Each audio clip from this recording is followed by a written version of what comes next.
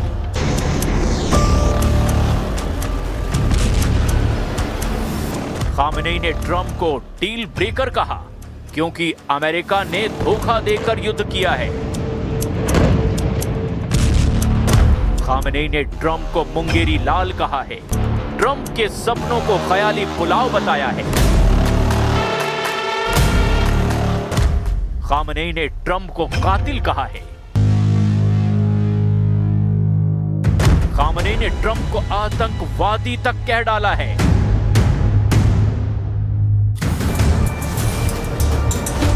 Iran के सर्वोच्च नेता अली खामेनेई ने डोनाल्ड ट्रंप पर अब तक का सबसे बड़ा हमला बोला है।